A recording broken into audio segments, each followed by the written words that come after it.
My name is Roy, and I've always considered myself a simple guy with simple expectations. I married Nancy 13 years ago. We met in a way that would make a Hallmark writer cringe at a hardware store. She was trying to figure out what kind of screws she needed for a broken drawer, and I couldn't help but step in. It was a small moment, but I guess sometimes small things turn into everything.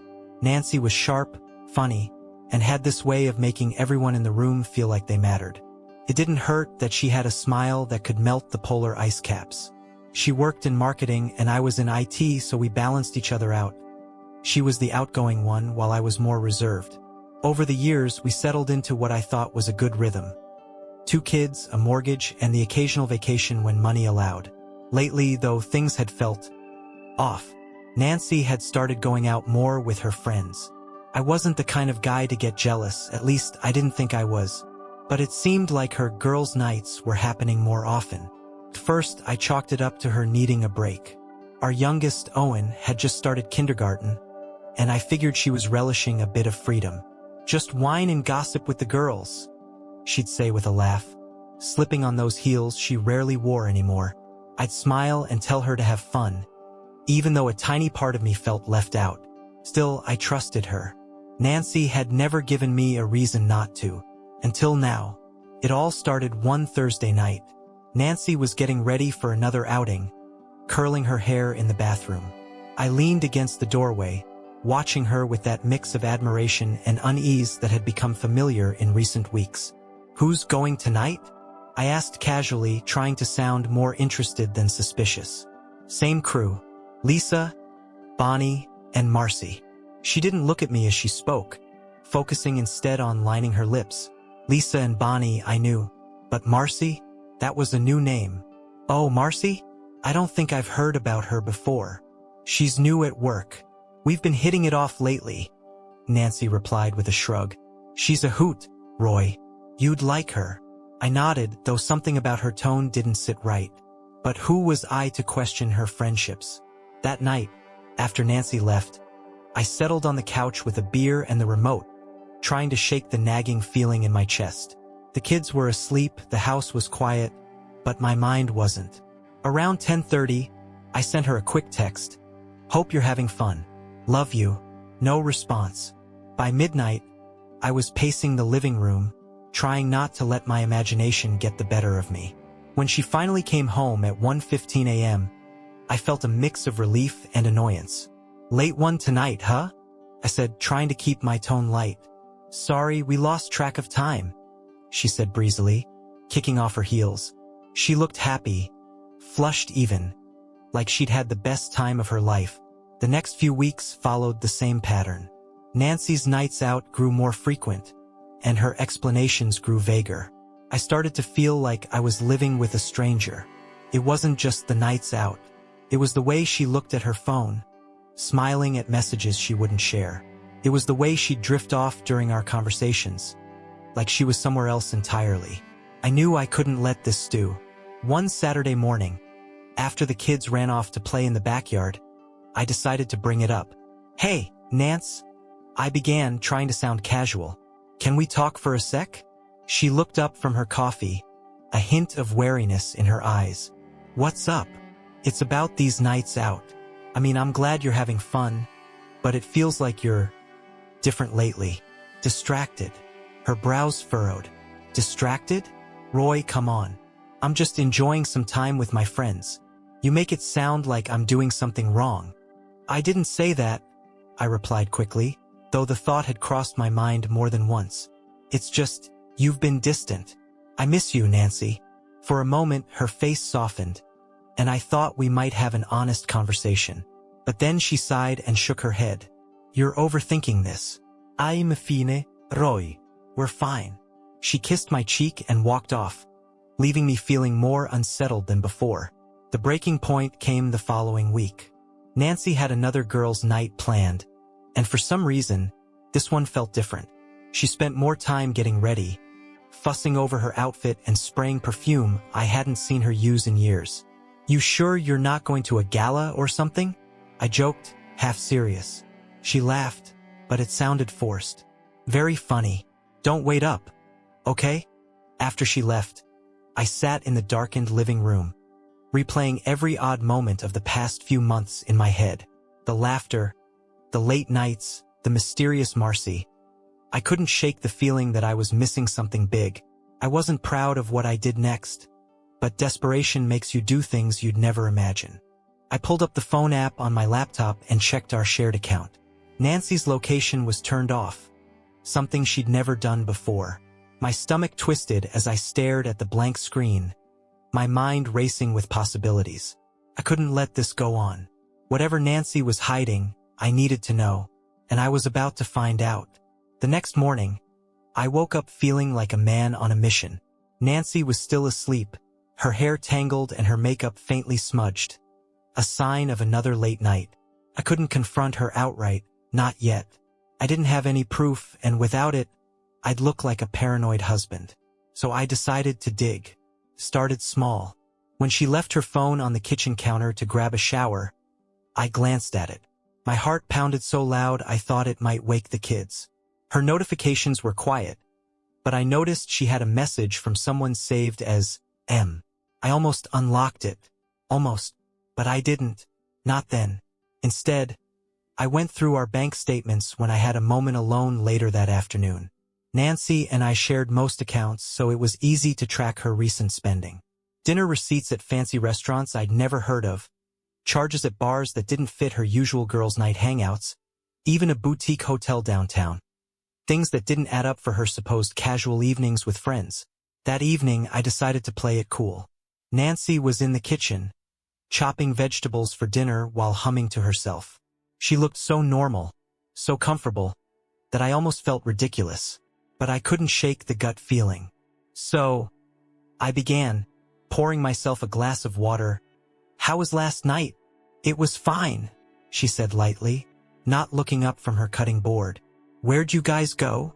"Oh, the usual spots," she replied, but her tone was too casual. She wasn't even trying to make it sound believable. "Which ones?" I pressed, keeping my voice even. Finally, she glanced up, her expression tinged with irritation. "Roy, why are you asking so many questions? It was just a night out. You've never been this nosy before." "I'm not being nosy," I said, setting down my glass. "I'm just curious. You've been going out a lot lately, and I feel like I hardly know what you're up to." Nancy sighed, setting the knife down with a clatter. "I told you it's just some time with the girls. You need to stop overthinking this." She walked away before I could say anything else. That night, while Nancy was asleep, I couldn't stop thinking about M. Who was this person, and why did her phone seem to light up every time she was out? I stared at the ceiling for what felt like hours, my mind running through every scenario. Maybe I was wrong. Maybe M was just Marcy, like she'd said, but something inside me whispered that I wasn't. The next day, I called in sick to work. Nancy had left for the office, and the kids were at school, so I had the house to myself. I went through her drawers and her closet, feeling like the worst kind of husband. If she caught me, I wasn't sure how I'd explain it. First, I found nothing, just the usual clutter of a life shared for over a decade. But then I found it, a receipt crumpled in the pocket of a jacket she rarely wore. It was from a hotel bar downtown, dated 2 nights ago. She hadn't mentioned anything about going there. I sat on the bed, staring at the receipt. My hands were shaking, and I felt like the ground beneath me was starting to crack. That night, I decided to test her. Nancy was in the living room, scrolling through her phone, when I casually asked, "Hey, do you want to grab dinner downtown tomorrow? I heard that hotel bar on Maple has great cocktails." Her reaction was immediate. She froze for half a second, just long enough for me to notice, and then gave me a nervous laugh. Sure. But isn't that place kind of pricey? Maybe we should save it for a special occasion." I shrugged. "Just thought it'd be fun." She nodded, but I could see the tension in her shoulders. The following day, I made up an excuse to leave work early and drove to the hotel. I didn't have a plan, just a gnawing need to know what was happening. I parked across the street and waited, feeling like some cliché detective in a bad movie. Around 7:30, my patience was rewarded. Nancy walked up to the hotel, wearing a dress I hadn't seen in years. She looked stunning, but all I could feel was the icy grip of suspicion. I watched as she went inside, my stomach twisting with every step she took. For a moment, I considered confronting her right there, but I couldn't.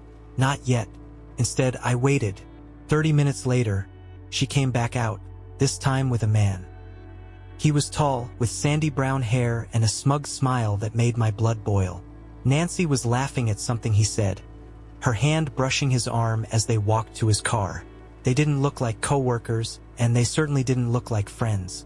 I stayed frozen in my car, watching as they drove off together. When I finally drove home, I felt like I was in a fog. The receipt, the late nights, the lies. It all made sense now. Nancy wasn't just having girls' nights. She was having an affair. I didn't sleep that night. Every time I closed my eyes, I saw Nancy's hand on that man's arm, her laugh, her smile. All the things I thought were mine, given so freely to someone else. The next morning, I sat in the kitchen nursing a cold cup of coffee, staring blankly at the table. Nancy walked in, still in her robe, yawning as she poured herself a mug. "Morning," she said casually, like everything was normal. "Morning," I replied, my voice tight. She didn't seem to notice, or maybe she was too wrapped up in her own world to care. I watched her carefully, wondering how she could act so nonchalant. Was she that good at hiding things? Or had I just been that blind? I decided I needed more than just my gut and a single suspicious encounter. If I confronted her now, she could deny everything, twist it around, and make me look like the bad guy. No, I needed concrete proof. That afternoon, while Nancy was out running errands, I did something I never thought I'd do. I called a private investigator. His name was Harold, and he sounded like he'd seen it all. Discreet's my middle name, he assured me when I expressed hesitation. "You just tell me what you want to know, and I'll find it." I gave him the details, Nancy's name, her usual hangouts, and the hotel I'd seen her at. He promised to start that evening. The next few days were unbearable. Nancy continued her usual routine, seemingly oblivious to the storm brewing under our roof. Every time she kissed me goodbye or smiled at the kids, I felt like I was being gutted. On the third day, Harold called. "You were right," he said bluntly. "Your wife's seeing someone. Name's Martin. Works in the same building as her, apparently. I've got photos if you want them." I felt like the wind had been knocked out of me. Martin, the smug guy from the hotel. Of course, it was someone from her work. It explained why she'd been so careful about her phone and her vague stories. "Send me everything," I said, my voice shaking. When the photos arrived, they were worse than I'd imagined. Nancy and Martin holding hands in a park. Nancy leaning into him in the parking lot of that same hotel. And the one that broke me, the two of them kissing in his car. There it was. Undeniable proof. That night, I couldn't keep it in any longer. After the kids were asleep, I sat Nancy down in the living room. "We need to talk," I said, my voice barely above a whisper. She looked up from her phone, her brow furrowing. "What's wrong?" "I know," I said simply. "Know what?" she asked, but her voice had a nervous edge now. I took a deep breath, pulling out my phone. I opened the email from Harold and handed it to her. Her face went pale as she scrolled through the photos, her hands trembling. "Roy," she started, but I held up a hand. "Don't," I said, my voice cold. "Don't insult me by trying to explain this away. I saw you with him, Nancy. I know everything." Tears welled up in her eyes, and for a moment, I thought she might deny it anyway.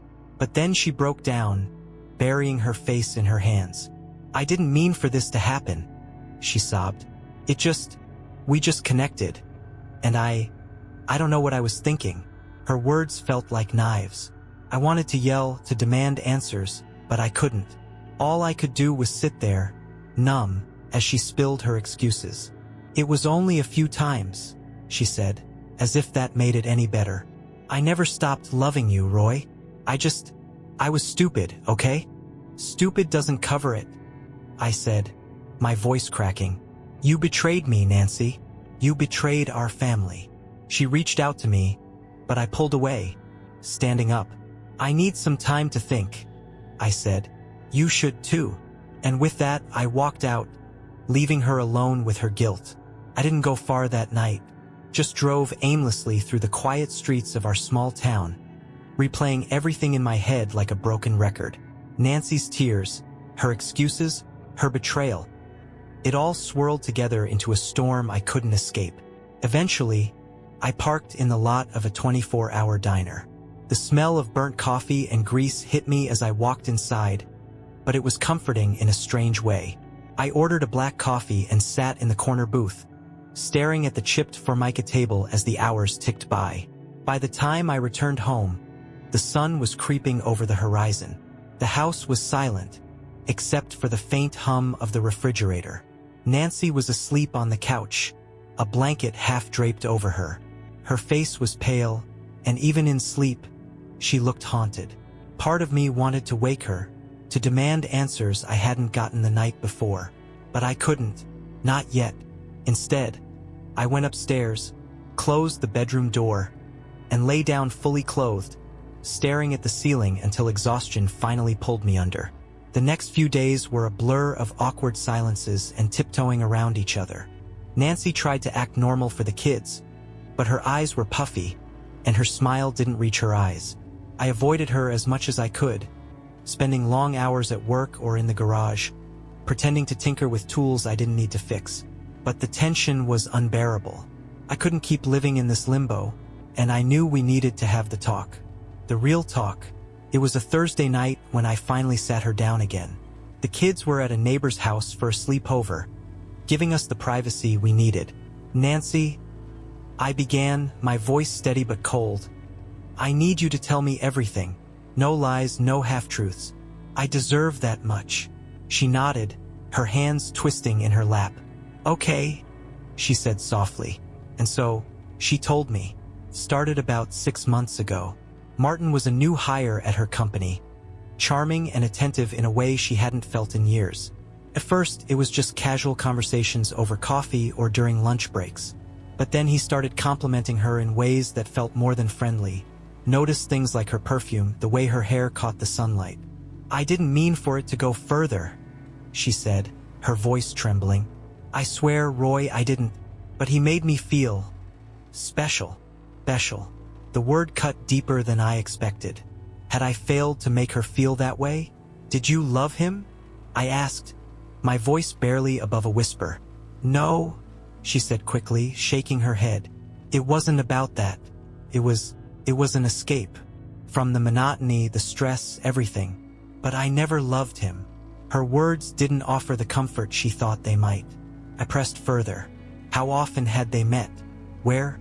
What exactly had happened? She answered everything, though each answer felt like a new blow.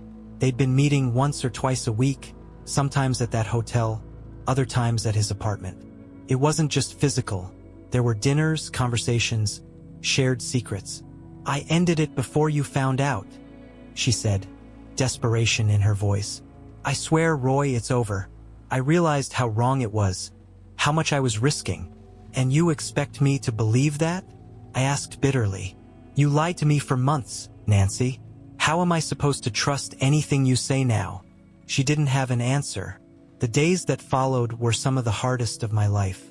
I went back and forth between anger, sadness, and confusion, unsure of what to do.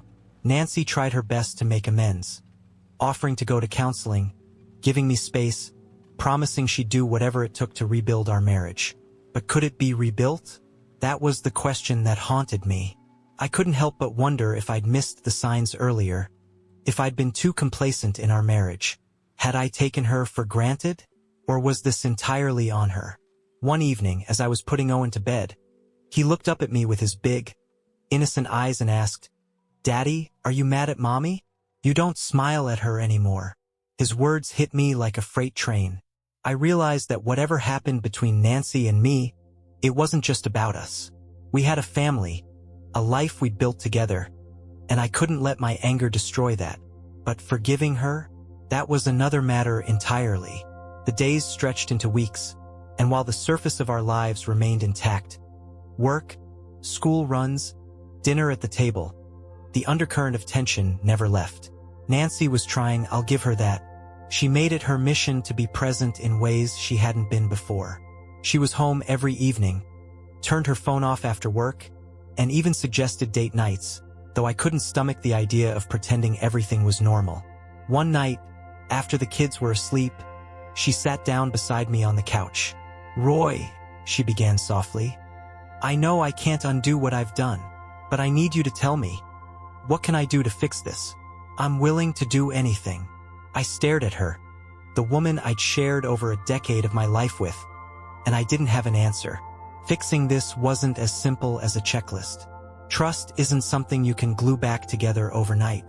"I don't know," I admitted finally. "I don't even know if it can be fixed." Her face crumpled, but she nodded, as if she'd been expecting that. "I've scheduled a counseling session for myself," she said quietly. "I think I need to figure out why I did this, why I risked everything. Maybe it'll help me become the wife you deserve." I didn't say anything, but deep down I appreciated the effort. At least she wasn't sweeping it under the rug. In the meantime, I kept replaying everything in my head. Nancy's betrayal had cracked something fundamental in me. But what I struggled with most wasn't just the infidelity itself. It was the way it made me question my own role in our marriage. Had I been inattentive? Too comfortable? Was this something I could have prevented?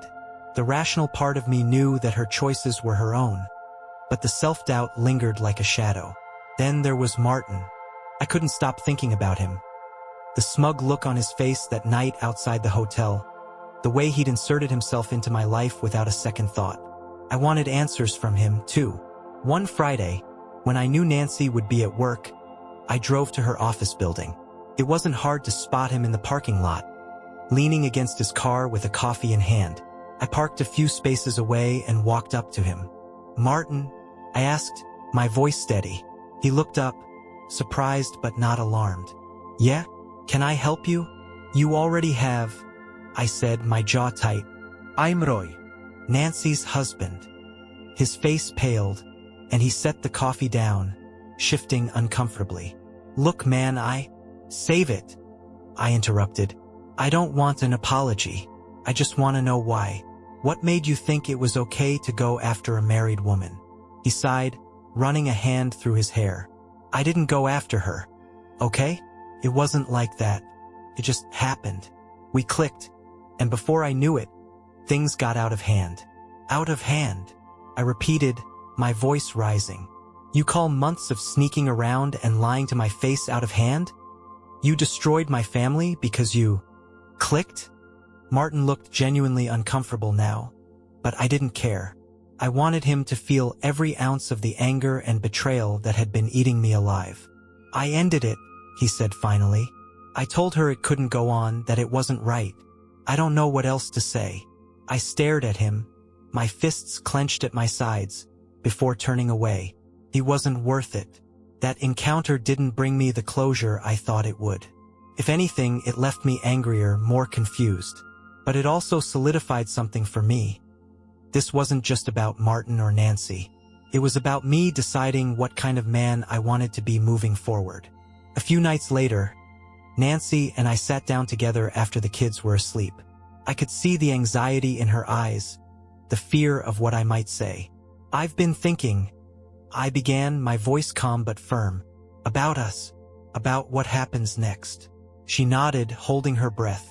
"I'm not saying I forgive you yet," I continued, "but I'm willing to try, for the kids, for the life we've built. But things have to change. We need counseling together, and I need complete honesty from you, no matter how hard it is." Tears streamed down her face as she nodded again.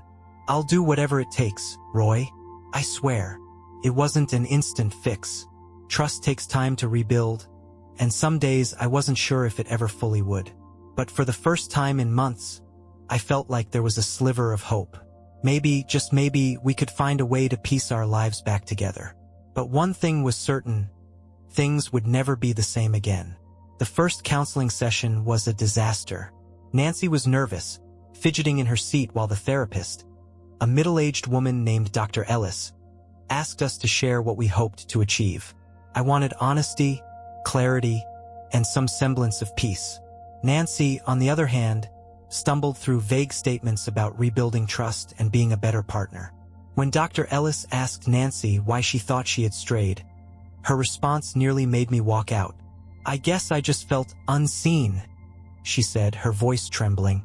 "Roy, you've always been a good husband, but somewhere along the way, I felt like we became more like roommates than partners. I don't blame you entirely. I should have spoken up, but Martin gave me attention in a way I hadn't felt in years." Unseen. The word hung in the air like a bad smell. "So, it's my fault?"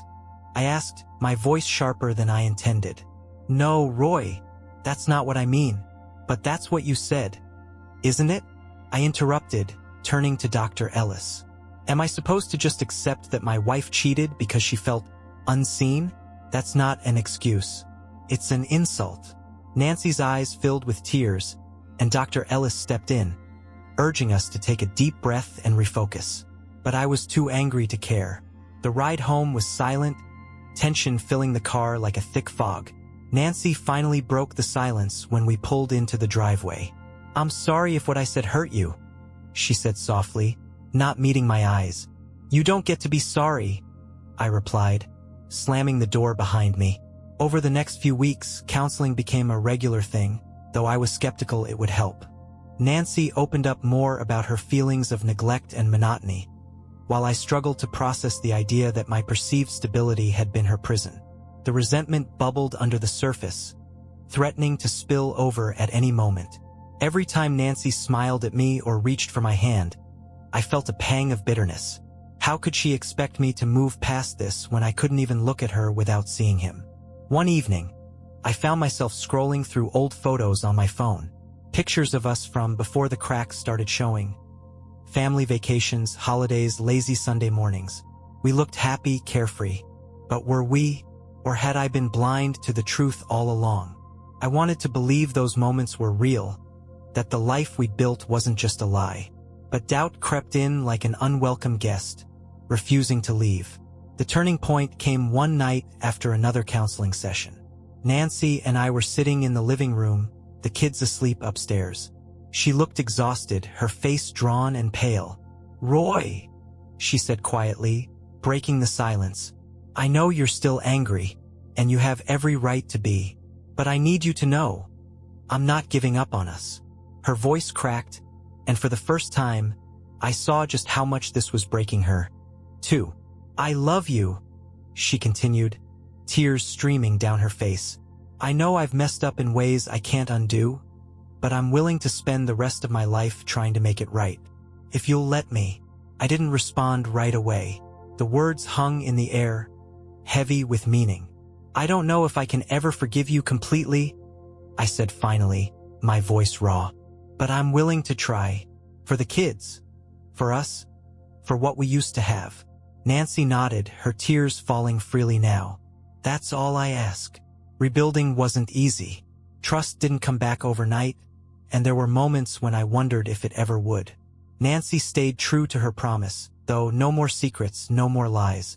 She gave me access to her phone, her emails, everything. She stopped going out without me, and we started spending more time together as a family. It wasn't perfect. Some nights, I lay awake, staring at the ceiling and wondering if I'd made the right choice. But other nights, when Nancy and I laughed over something silly the kids had done, I felt a flicker of hope.